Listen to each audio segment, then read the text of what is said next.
देशी मेथी आहे गावरान.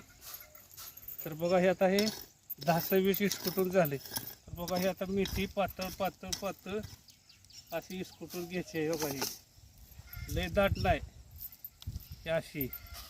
म्हणजे काय होतं, जेवढी पातळ मेथी असेल ना तेवढी ठोंब करतं मेथी, आणि ठोंब केल्यानंतर फूट करतं. आणि मग ती फुटीची भाजी जी असती ती खायचं चविष्ट लागते. म्हणून पातळ सपताळ इसकटायची. बघा ही अशी लय दाट कामाची नाही. आपण दाट जर केली तर मग काळी बारीक पडते.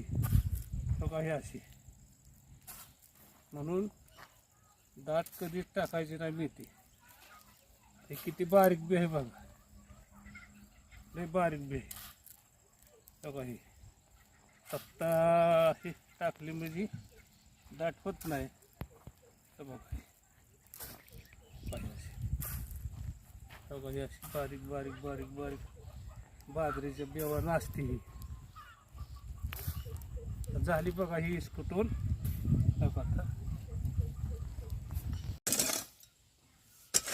आता मित्रांनो हे आता 10-20 आणि मेथी त्या साऱ्यात टाकलेले.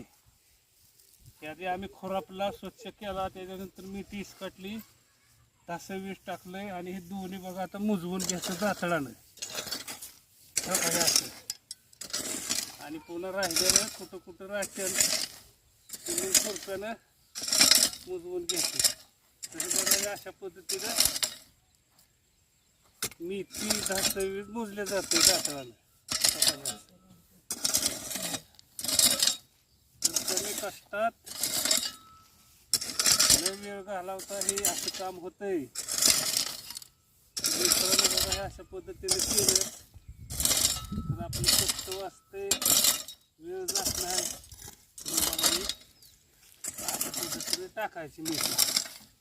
आणि उगवण चांगली होती. 10-20 टाकायचं कारण म्हणजे त्याची वाढ बरोबर होती. आपण जर खाया नाही टाकलं तर मग वाढ होत नाही.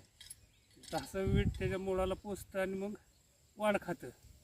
म्हणून अशा पद्धतीनं बघा आम्ही टाकले. ही मेथी 6 महिन्यात विक्रीला येते.